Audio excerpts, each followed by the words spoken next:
प्रस्तुत करता है कार्यक्रम सप्ताह के श्रोता। एक श्रोता से बातचीत और उनकी पसंद के चंद फिल्मी गीत।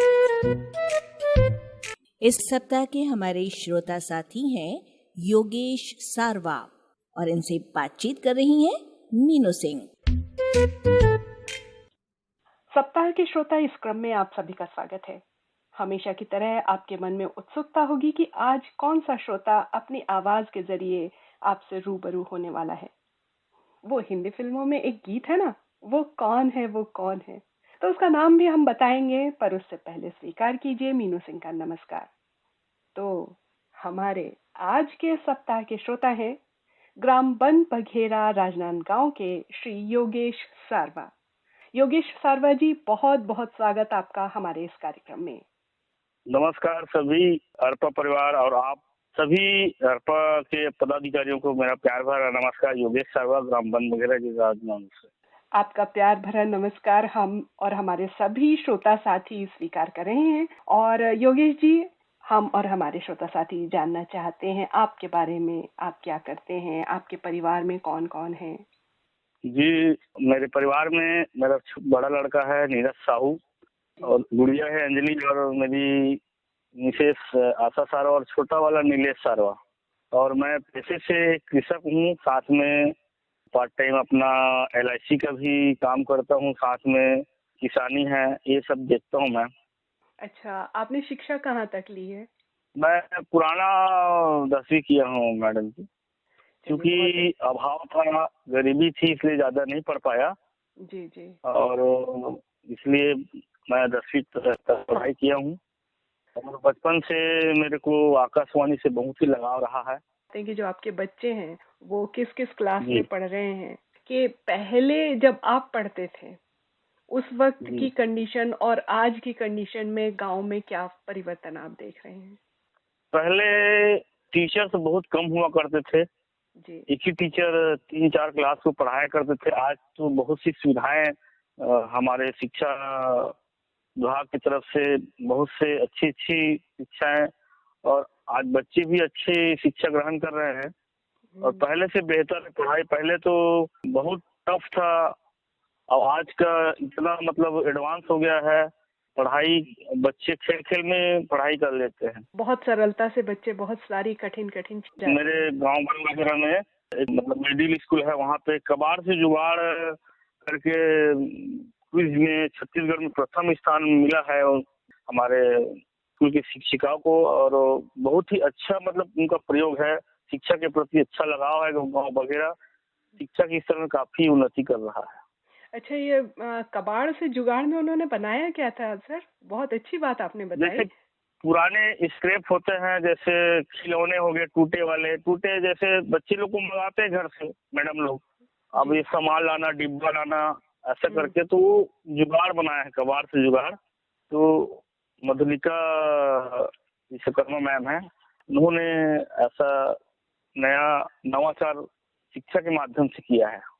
चलिए, बहुत अच्छी बात है, क्योंकि बहुत सारी चीजें ऐसी होती हैं जो हमारे लिए इस्तेमाल में नहीं आती हैं, तो उनसे अगर कोई अच्छी चीज बनती है तो ये क्रिएटिविटी भी होती है और लोग सीखते भी हैं कि हर चीज को बर्बाद नहीं करना है, उसको फिर से इस्तेमाल किया जा सकता है। बहुत अच्छी बातें बताई आपके बच्चों के बारे में, हम आपसे आगे बात करेंगे।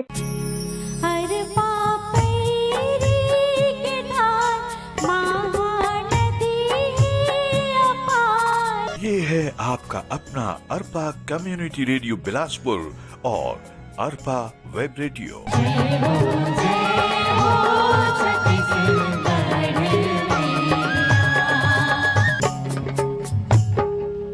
तो योगेश जी, ये तो गीत बहुत ही प्यारा था आपका, और हम जानना चाहेंगे आपके बच्चों के बारे में, किस किस क्लास?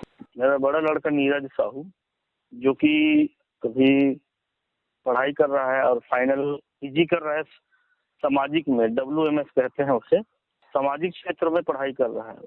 बहुत ही अच्छी। मैं भी एक समाज का मुखिया और समाज में अपनी पहचान है और समाज की सेवा मैं भी अच्छी तरह से करता हूँ। और जिस तरह से मेरे पिताजी ने मुझे लोगों को मदद करना, समाज को आगे बढ़ाना, आप कोई भी समाज के हो, जी जी, आप समाज के प्रति अच्छा सोचो, अच्छा विचार रखो, तभी आप एक अच्छे सामाजिक कार्यकर्ता बन जाओगे। इसी तरह से मैं भी अपने बच्चे को सामाजिक दिशा में पढ़ाई करवा रहा हूँ।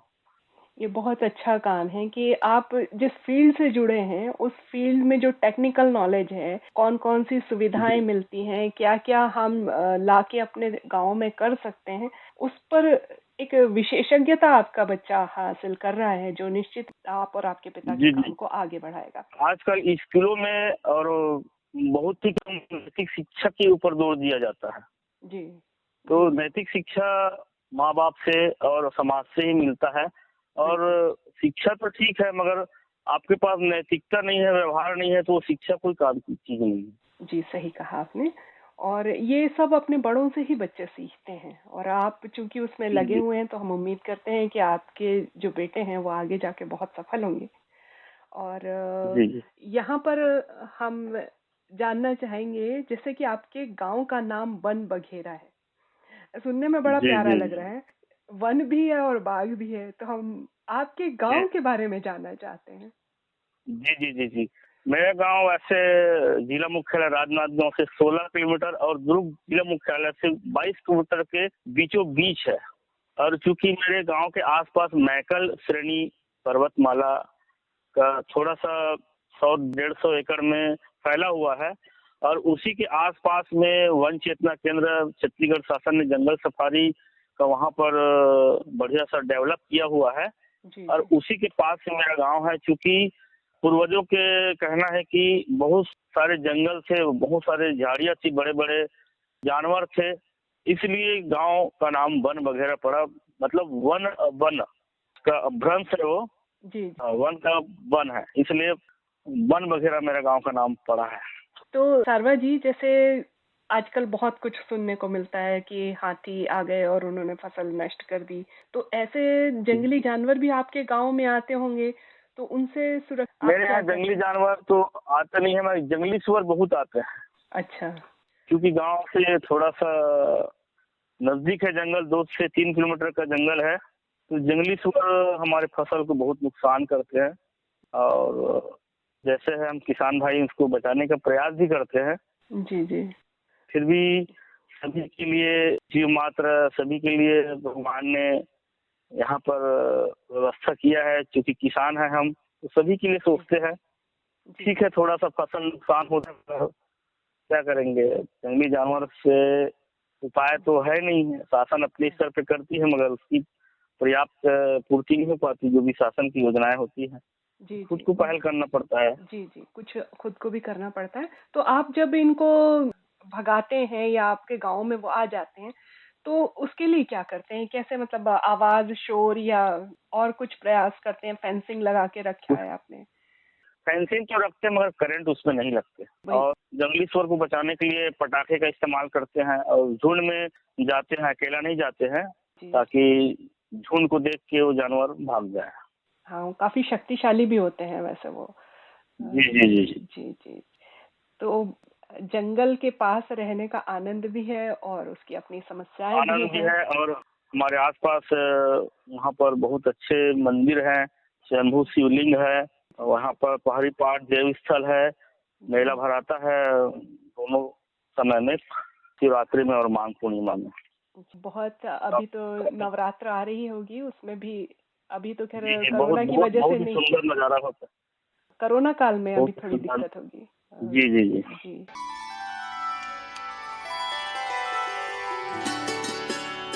संतराम, घेरी बेरी कावट उठक जाए जी, नाश्ता पानी कराए के मन नहीं है का? अरे नहीं संगी, मोर माई गोड़ के चप्पल है ना, आंखों निकल जाते। ए सब बहाना बाजी नहीं चल ही ना। आज नाश्ता कराए के तोरे पारी हवे। हाँ, खवा हूँ भजिया, समोसा, चाह सब खवा हूँ। आओ मड़ई में ना ढेलवा रहे चुल खलो झूलाऊं, चल मड़ई। फिर ठुठक गे, तोर मन नहीं है का? नहीं संगवारी, चप्पल है फिर निकल गई। सुन ना, बने गोंद लासा लगा ले तोर चप्पल में, आज तोला नहीं छोड़न। अभी अत्ते घाम गर्मी नहीं परत है ना, तो नाटक नहीं चले, समझे? हमू तो चप्पल पहिरे हन, हमर चप्पल तो एक के घाव नहीं निकलिस। तुमन ला का लागथे मैं लबारी मारा था? नहीं संगी, आजकल न मोर चप्पल ह थोकन आगू रेंगई में न आगू आगू छिटक जाथे। का कहे? चप्पल अपन मन के निकल जाथे। और संगी गौ की रेंगत रेंगत चप्पल निकल के फेंका जाथे। मोला लागते तुला सरकारी अस्पताल में जाके एक जांच कराना चाहिए। काबर काबर? आज महिला समूह के बैठक में मितानिन मन बतात रहीन कि रेंगई में कोनो मनखे के चप्पल अपन मन के निकल जाथे तो एक कुष्ठ के लक्षण हो सकत है। का कहा था? मोला मोला कुष्ठ हुआ थे? का सांसो करे वाले कोनो बात नहीं है। आजकल एकर इलाज बहुत आसान हो गए है और पहली जैसे कोनो छुआछूत या भेदभाव भी नहीं होवे। गांव घर में रही के सुघर इलाज हो जाथे। अच्छा हो और जेन मनखे ला कुष्ठ के बीमारी हो गए है ओखर बर शिक्षा, स्वास्थ्य, रोजगार ले जोड़े बर अब्बड़ अकन सहायता घलो मिलथे। साथ में पारा के मितानिन मन ला सिखाए गे हे ओमन घर जाके बने देखभाल, मालिश, जल उपचार करेले घलो सिखोथे, जेमा मनखे जल्दी बने हो जाथे। ऐसे है तब मैं कॉलेज सरकारी अस्पताल जाऊं और अपन कुष्ठ के जांच करा। अरपा रेडियो द्वारा जनहित में जारी।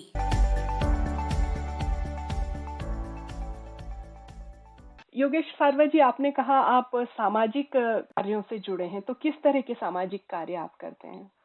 मैं सामाजिक कार्यों में जिस तरह से गांव में कई तरह से आयोजन होता है, जी, जिस तरह से साफ सफाई की व्यवस्था है और गांव में सामाजिक चेतना है छुआछूत के प्रति और अन्य कुरीतियों के प्रति लोगों को हम लोग सामाजिक संगठन के द्वारा जागरूक करते रहते हैं समय समय पर।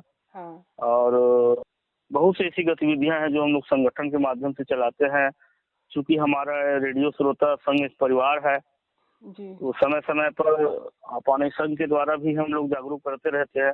अभी कोरोना काल के दौरान हमने पंचायत से मिलकर कोरोना तो वैक्सीन के बारे में बहुत से लोगों को जागरूक किया। सोशल मीडिया के माध्यम से स्वयं घर घर जाके आप कोरोना का इंजेक्शन लगवाइए, इसमें कोई साइड इफेक्ट नहीं है। बहुत सी अफवाहें कोरोना के बारे में चल रही थी, तो हमने सामाजिक चेतना के द्वारा दूर करने का प्रयास किया। तो ये बहुत अच्छा काम किया है। और जैसे धार्मिक विषयों के बारे में आप बात कर रहे थे, तो जी, आपने कहा कि संचालन भी करते हैं, तो आप किस किस चीज का हाँ, संचालन करते हैं? जी जी जी, मुझे बचपन से गाने का शौक था और चूंकि मेरे पिताजी अच्छे के रामचरितमानस के गायक रहे और उसी की पद चिन्हों पर मैं भी रामायण समिति से जुड़ा हुआ हूँ और मैं रामायण मंडली का संचालन करता हूँ। चूंकि हमारी मंडली छत्तीसगढ़ के कोने कोने में सम्मेलनों में और अन्य अवसरों पर जैसे बुलावा होता है तो हम लोग जाते रहते हैं। मैं रामचरितमानस के माध्यम से, रामचरितमानस ऐसा दर्पण है कि आप अनुसरण करोगे तो आपका जीवन अच्छा होगा और रामचरितमानस की एक एक समर्पण भाव आपके जीवन को सार्थक बनाने का प्रयास करती है। तो जैसे आप बता रहे हैं आपकी मंडली है, आप कुछ लाइनें हमें सुना सकते हैं? जी जी जी जी जी जरूर, हम सबको बहुत अच्छा लगेगा। जी जी, एक लोक भजन है, मैं वो सुनाता हूँ। जी जी। अतरे ला लगाए भैया फूले ला लगाएगा, माटी के चोला ला पानी में बोरे हरि के नाम भुलाएगा, माटी के चोला ला पानी में बोरे हरि के नाम भुलाएगा,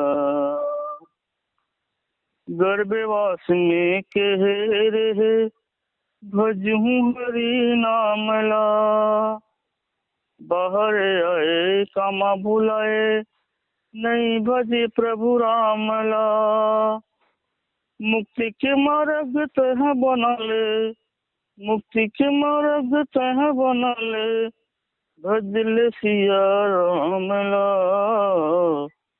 माटी के चोला ला पानी में बोरे हरि के नाम भुलाएगा।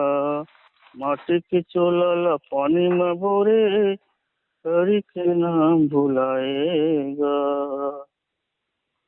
बहुत सुंदर। और माटी का चोला, सच में बहुत ही अच्छा आपने ये भजन गाया।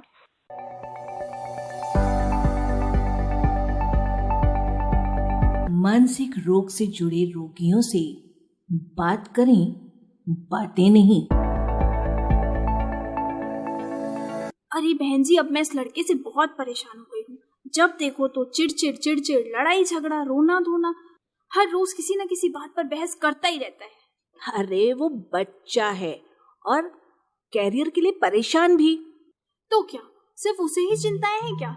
हम भी तो इस दौर से गुजर कर ही यहाँ आए हैं। हमने तो कभी ऐसा नहीं किया। देखो, हमारा वक्त बिल्कुल अलग था। आजकल के बच्चों में कंपटीशन बढ़ रहा है, जिससे स्ट्रेस भी बढ़ रहा है। क्या तुमने उससे बैठकर कभी बात की है? नहीं ना। देखो, ये जो तुम बता रही हो, चिड़चिड़ापन, बात न करना वगैरह वगैरह, ये सब डिप्रेशन के सिम्टम्स हैं। हैं? डिप्रेशन? हाँ, डिप्रेशन यानी अवसाद। वो कैसे पता चलता है? स्वभाव में परिवर्तन देखकर। देखो, पहले तो वो ऐसा नहीं था। अच्छा ये बताओ, उसे भूख लगती है? नहीं, आजकल वो कुछ नहीं खाता। और जो चीजें उसको पहले पसंद थी वो अभी कुछ नापसंद सी लगती हो? हाँ, पहले पसंद वाली चीजों को देखकर अब वो चिड़चिड़ाने लगा है। बस यही स्वभाव में परिवर्तन देखकर पता चलेगा। मेरे हिसाब से अभी इस बारे में बातें नहीं करनी चाहिए, उससे बात करनी चाहिए तुमको। और साथ ही बात करनी चाहिए डॉक्टर से। अरपा रेडियो द्वारा जनहित में जारी।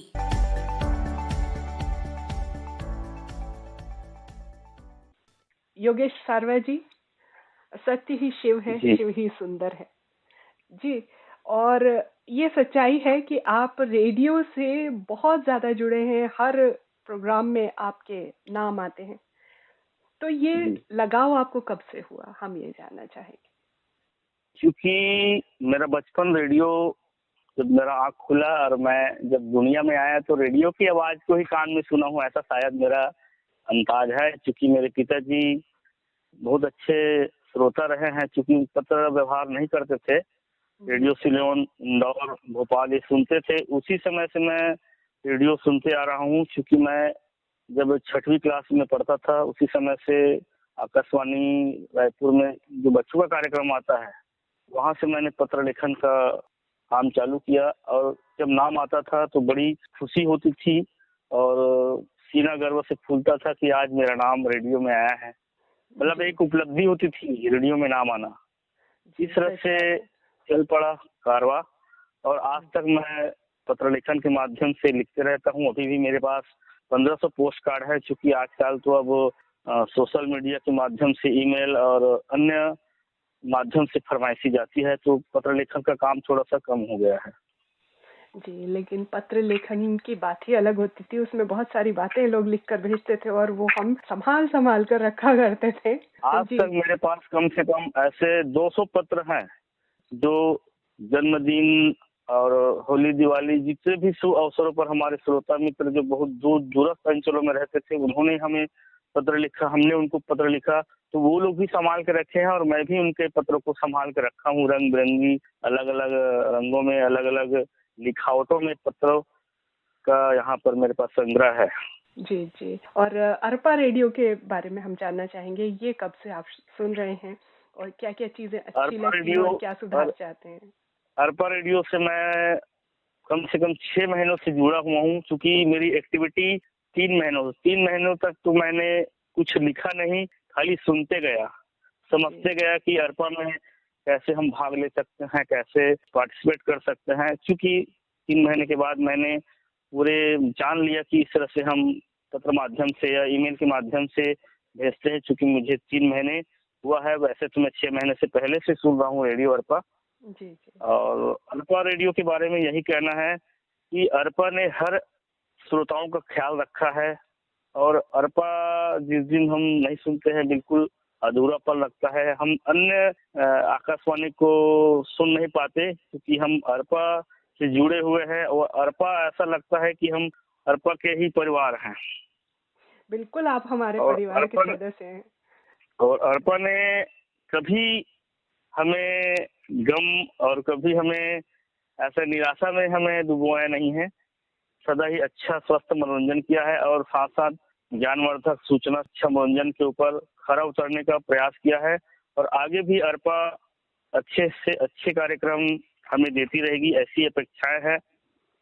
शुक्रिया हौसला अफजाई करने के लिए। निश्चित ही अर्पा रेडियो आपकी उम्मीदों पर खरा उतरेगा।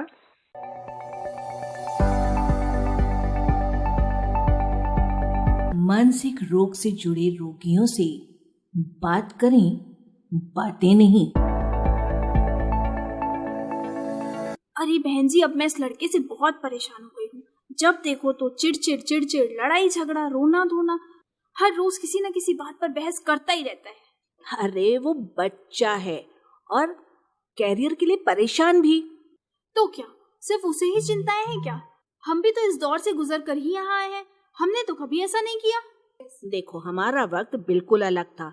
आजकल के बच्चों में कंपटीशन बढ़ रहा है, जिससे स्ट्रेस भी बढ़ रहा है। क्या तुमने उससे बैठकर कभी बात की है? नहीं ना। देखो, ये जो तुम बता रही हो, चिड़चिड़ापन, बात न करना वगैरह वगैरह, ये सब डिप्रेशन के सिम्टम्स हैं। हैं? डिप्रेशन? हाँ, डिप्रेशन यानी अवसाद। वो कैसे पता चलता है? स्वभाव में परिवर्तन देखकर। देखो, पहले तो वो ऐसा नहीं था। अच्छा ये बताओ, उसे भूख लगती है? नहीं, आजकल वो कुछ नहीं खाता। और जो चीजें उसको पहले पसंद थी वो अभी कुछ नापसंद सी लगती हो? हाँ, पहले पसंद वाली चीजों को देखकर अब वो चिड़चिड़ाने लगा है। बस यही स्वभाव में परिवर्तन देखकर पता चलेगा। मेरे हिसाब से अभी इस बारे में बातें नहीं करनी चाहिए, उससे बात करनी चाहिए तुमको। और साथ ही बात करनी चाहिए डॉक्टर से। अर्पा रेडियो द्वारा जनहित में जारी। तो योगेश जी, अब हम अपने कार्यक्रम के लास्ट में हैं और हम एक ऐसा फनी से कुछ क्वेश्चंस करते हैं जी। मतलब एक जी। शब्द में आप आंसर दीजिएगा। जी। करूं? जी। सबसे अच्छा फूल कौन सा लगता है आपको? गेंदे का फूल। क्यों? मुझे बहुत अच्छा लगता है और जिस तरह से उसमें गुच्छे रहते हैं उसी तरह से हमें भी समूह में रहना चाहिए, गुच्छे में रहना चाहिए, तभी संगठन और हमें मजबूती आएगी। क्या बात है। और सबसे अच्छा फल? आम। फलों का राजा आपको पसंद है जी। आपको लगता है जीवन में सबसे अच्छा दोस्त कौन होता है? रेडियो।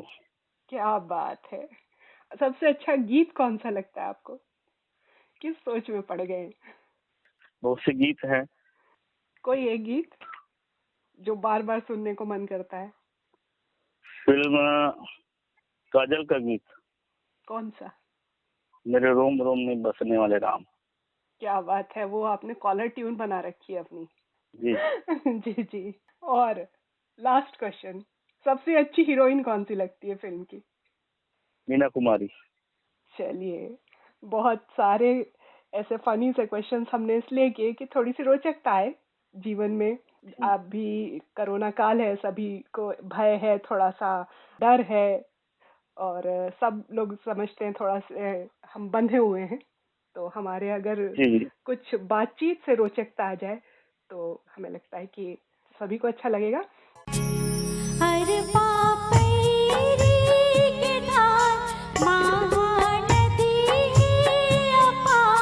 ये है आपका अपना अर्पा कम्युनिटी रेडियो बिलासपुर और अर्पा वेब रेडियो।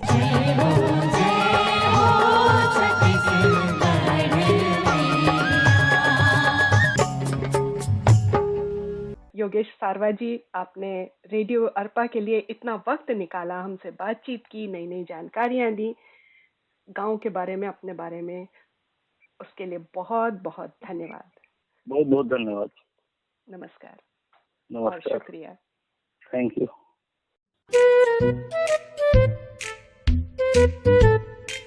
सप्ताह के श्रोता, इस कार्यक्रम में आज हमारे श्रोता मेहमान थे अरपा रेडियो के हमारे श्रोता साथी योगेश सारवा, जिनसे आज बातचीत की मीनू सिंह ने।